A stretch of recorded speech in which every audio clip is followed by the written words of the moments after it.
پھر اللہ تبارک و تعالی نے آگے ارشاد فرمایا حضرت آدم کی پیدائش کا واقعہ۔ کچھ مفسرین نے لکھا اللہ نے مشورہ کیا تھا فرشتوں سے، وَإِذْ قَالَ رَبُّكَ لِلْمَلَائِكَةِ إِنِّي جَاعِلٌ فِي الْأَرْضِ خَلِيفَةً، لیکن کچھ مفسرین کہتے ہیں کہ اللہ کو ضرورت نہیں فرشتوں سے مشورہ کرنے کی، اللہ نے فرشتوں سے مشورہ نہیں کیا بلکہ رب نے انہیں آگاہ فرمایا تھا کہ میں لگا ہوں زمین پہ اپنا نائب بنانے، میں خلافت دینے لگا ہوں زمین پہ۔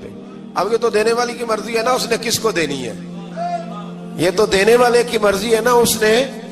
تو کچھ لوگ کہتے ہیں کہ دینے والے سے زیادہ ہمیں پتہ ہے، تو فرشتوں کو بھی یہ اجتہادی خطا ہو گئی، کہنے لگے یا اللہ اسے نہ بنانا، یہ فساد کرے گا، یہ خون ریزیاں کرے گا۔ تو اللہ نے فرمایا جو میں جانتا ہوں وہ تم، اللہ اکبر۔ امام راضی فرماتے جب رمضان آتا ہے تو اللہ فرشتوں سے کہتا ہے ذرا یہ کھول کے دروازے دیکھو نا یہ زمین پہ کیا کر رہے ہیں، تم تو کہتے تھے فساد کریں گے اور یہ سارے تراویحیں پڑھ رہے ہیں، تم تو گویا کہتے تھے فساد کریں گے اور یہ تو دیکھو گویا رمضان کے روزے رکھ رہے ہیں، یہ تو میری یاد میں نکلے ہوئے ہیں، تم کچھ کہتے تھے اور دیکھو میں نے تمہیں کہا تھا نا جو میں جانتا ہوں وہ تم۔ اللہ نے پھر حضرت آدم علیہ السلام کو تمام زمانے کے علوم عطا کیے، علم سکھا لیا۔ تو فرشتوں سے کہا تم بھی ان چیزوں کے نام بتاؤ، تو وہ بتا سکے نہیں۔ اللہ نے فرمایا اب اس طرح کرو آدم کو سجدہ کرو، سب نے سجدہ کیا سوائے وہ، کہنے لگا یا اللہ صرف تجھے ہی کرنا ہے، کرنا بھی صرف اللہ کو چاہیے پر رب کے آگے بھی جھکنا چاہیے، اور جس کے سامنے رب جھکائے نا وہاں بھی۔ اور یہ جو عاجزی ہے نا، یہ جو جھکنا ہے یہ علم کے آگے ہے۔ ہماری مصیبت یہ ہے کہ ہم علم کے آگے بھی گردن جھکانے کو تیار نہیں ہوتے، وہاں بھی ہم خود عالم فاضل بن جاتے ہیں۔ تو فرمایا کہ سب سے کہا سجدہ کرو، سب نے سجدہ کیا سوائے ابلیس کے۔ تو پھر ہوا کیا وَكَانَ مِنَ الْكَافِرِينَ، وہ کافروں میں سے ہو گیا۔ پھر اللہ نے حضرت آدم کو اور جناب حوا کو نا مقام دے دیا جنت میں رہنے کے لیے، اور کہا سارا کچھ کھانا، درخت کے قریب نہ جانا۔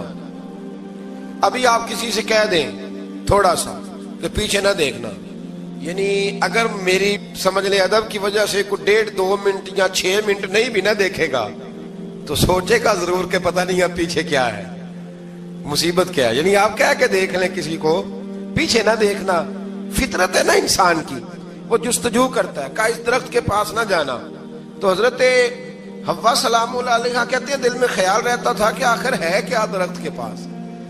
یہی انسان کا عقیدہ توحید ہے کہ جہاں سے رب منع کر دے وہاں وہ منع ہو جائے، اور یہ ان کی خطا نہیں تھی، یہ اللہ کی حکمت تھی، چونکہ رب نے تو پہلے کہہ دیا تھا بنایا ہی زمین کے لیے، تو یہ تو سارا کچھ ہونا تھا تو زمین پہ آنا تھا نا۔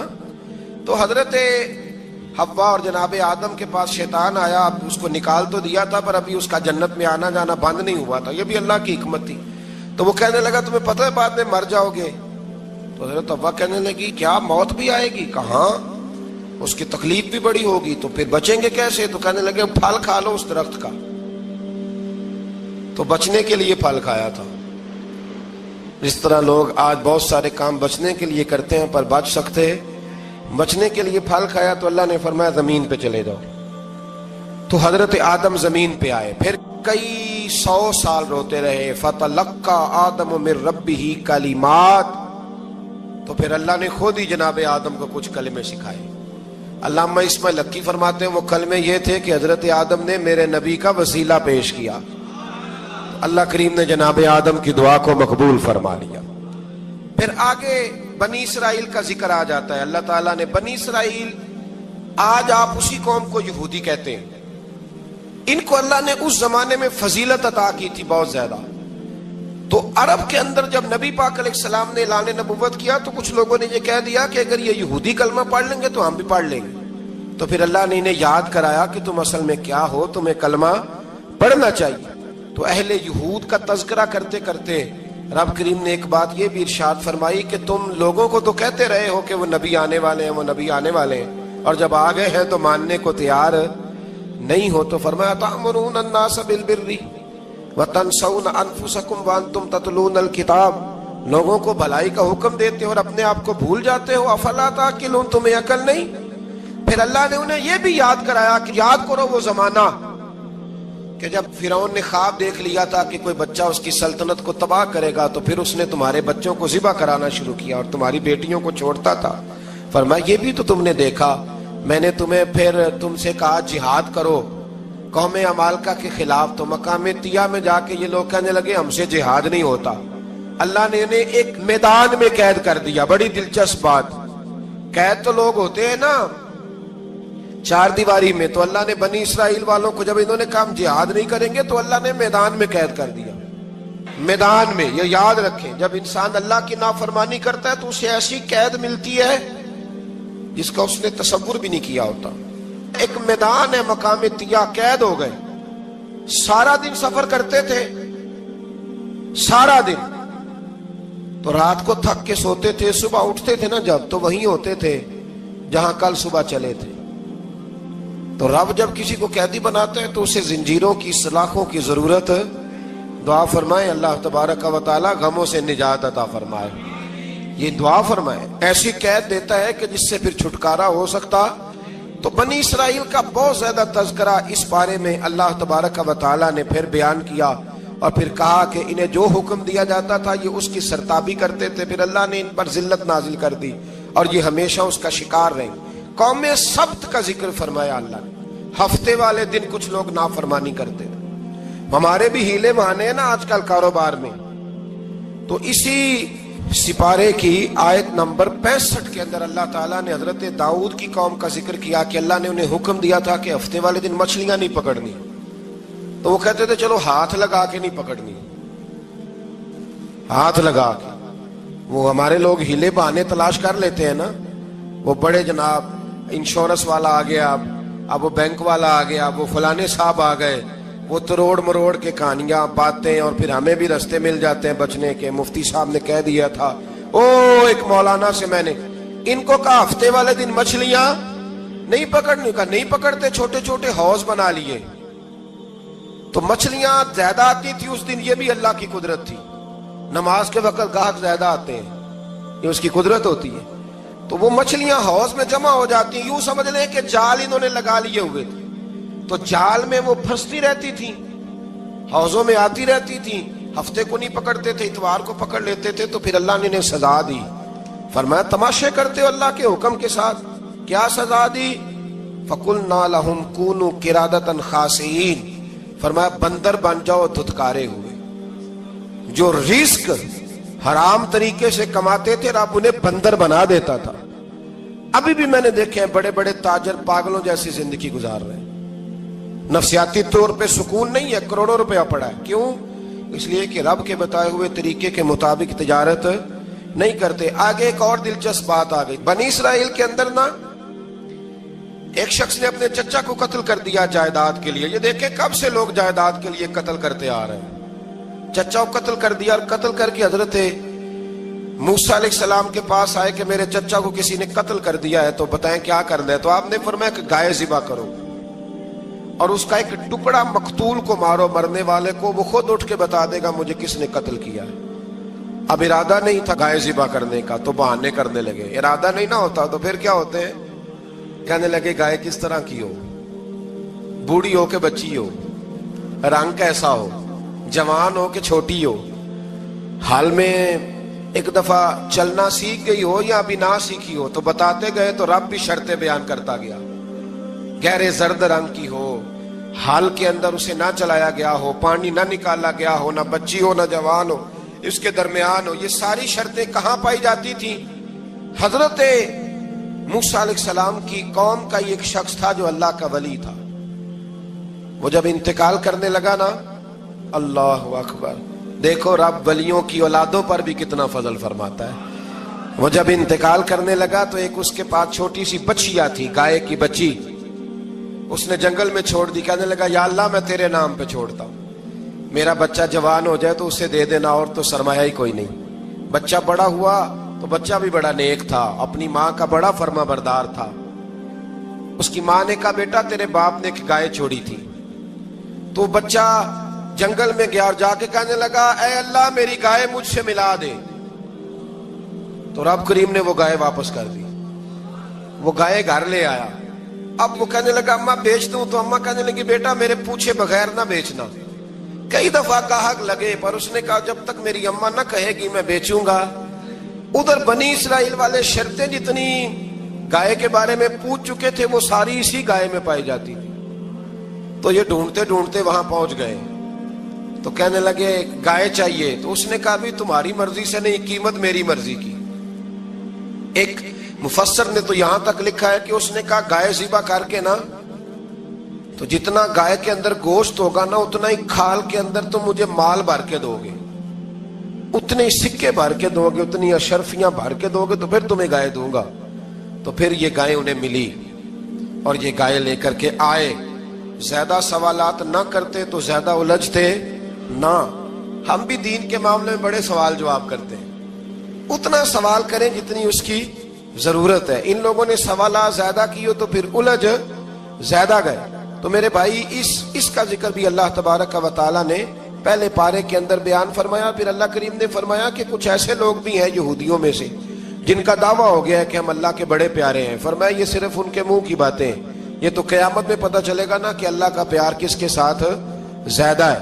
اور پھر یہ بھی یہودیوں نے دعویٰ کیا ہے، اسی پارے میں اللہ فرماتے ہیں کہ ان کا دعویٰ ہے کہ ہم اللہ کے بڑے پیارے ہیں، جنت میں ہم ہی جائیں گے۔ تو اللہ فرماتے ہیں پھر مرنے کی دعا تو کرو، جنت میں تو مر کے جانا ہے نا۔ لیکن رب فرماتے ہیں یہ کبھی مرنے کی دعا نہیں کریں گے، اس لیے کہ انہیں پتہ ہے کہ ہم نے آخرت کے لیے کیا بھیجا۔ لے جی پہلا حکم آ گیا یا ایھا الذین آمنوا کہہ کے، پہلی آیت قرآن پاک کی پہلے سپارے میں پہلی آیت جس میں اللہ نے کہا یا ایھا الذین آمنوا، تو پہلا حکم آمنوا کہہ کے آیت نمبر 104 میں جو اللہ نے حکم دیا ہے نا وہ نبی پاک کی تعظیم کا حکم ہے۔ پہلا حکم ہی اللہ نے حضور کی عزت اور ناموس کا ارشاد فرمایا۔ پہلا اس ترتیب کے لحاظ سے وہ ہوا یہ کہ جب نبی پاک کو بات ارشاد کرتے تو صحابہ کرام اٹھ کے عرض کرتے رائینا یا رسول اللہ، حضور سمجھ نہیں آئی ذرا رعایت کر دے۔ تو یہودیوں کی عبرانی زبان کے اندر نہ ذرا کھینچ کے پڑھتے تھے رائینا، تو اس کا معنی بنتا تھا معاذ اللہ اے ہمارے چرواہے، بکریاں چرانے والے کو بھی وہ رائینا کہتے تھے۔ تو جب صحابہ یہ کہنے لگے تو اللہ نے منع ہی کر دیا، فرمایا میرے محبوب کے غلاموں اس لفظ کے پیچھے چھپ کے، اس لفظ کے پیچھے چھپ کے لوگ میرے نبی کی بے ادبی کر جاتے ہیں، تو جس لفظ کا کوئی ایک معنی بے ادبی والا بنتا ہو وہ لفظ بھی میرے نبی کے لیے نہ کہو، لفظ وہ والے کہو جس میں کوئی بے ادبی کا معنی نکلے نہ۔ یہاں لوگوں نے بڑے بڑے لفظ نہیں بول دیے پھر کہتے میرا مطلب یہ تھا، میرا مطلب وہ تھا، تو تو نے وہ لفظ بولا کیوں جس کا کوئی غلط مطلب بھی نکل سکتا تھا۔ اللہ نے فرمایا یا ایھا الذین آمنوا لا تقولوا رائینا، اے ایمان والو رائینا کہو ہی نہ۔ تو یا اللہ کیا کہیں؟ فرمایا وقولوا انظرنا، تم کہو یا رسول اللہ ایک نظر فرمائیے، انداز دیکھیے، انظرنا ایک نظر۔ تو ہمارے بزرگ تو پہلے ہی بڑے پیار والوں نے کہہ دیا یا رسول اللہ انظر حالنا، کہتے کہاں سے لاتے ہو جملے؟ میں نے کہا اللہ کی کتاب سے۔ یا رسول اللہ انظر حالنا یا حبیب اللہ اسمع قالا، تو تم کہو انظرنا محبوب نظر کرم کرے، واسمعوا، اور کیا ضرورت ہے دوبارہ پوچھنے کی؟ اللہ کہتا ہے پہلے ہی دھیان سے سنا کرو، پہلے ہی واسمعوا، پہلے ہی احتیاط سے سنو، وللکافرین عذاب علیم، اور کافروں کے لیے دردناک عذاب ہے۔ لے جی اسی پارے میں اللہ تبارک و تعالیٰ نے پھر اہل یہود کا ذکر کیا۔ تو یہود کہنے لگے کہ ہم حضرت ابراہیم کے ماننے والے ہیں، تو اللہ کریم نے وہ بھی ذکر کیا کہ میں نے تو ابراہیم کو آزمایا ہے، وَإِذِ ابْتَلَىٰ إِبْرَاهِيمَ رَبُّهُ بِكَلِمَاتٍ فَأَتَمَّهُنَّ، ہم نے ابراہیم کو کچھ چیزوں سے آزمایا ہے، وہ ہماری آزمائش پہ پورے اترے۔ قَالَ إِنِّي جَاعِلُكَ لِلنَّاسِ إِمَامًا، تو پھر ہم نے انہیں کہا کہ ہم آپ کو پوری دنیا کا امام بنائیں گے۔ وہ آزمائش کیا تھی؟ آگ میں جانا بھی آزمائش، بیٹے کا نہ ہونا بھی آزمائش، بیٹا ہوا تو پھر اسے وادی غیر ذی زرع ان میں چھوڑ کے آنا بھی آزمائش، بڑا ہوا تو پھر ذبح کرنا بھی آزمائش۔ فرمایا جہاں جہاں آزمایا ہے نا ابراہیم ہماری آزمائش میں پورے اترے۔ فرمایا تم مفت میں حضرت ابراہیم کی اولاد بنتے ہو اور ان کا نام لیتے ہو اور ان کے ساتھ اپنا تعلق بناتے ہو، دیکھو تو صحیح وہ کتنی آزمائشوں سے گزرے۔ تو اس کا بھی اللہ نے اسی میں ذکر فرمایا۔ اور پھر وہ بات کرتے تھے حضرت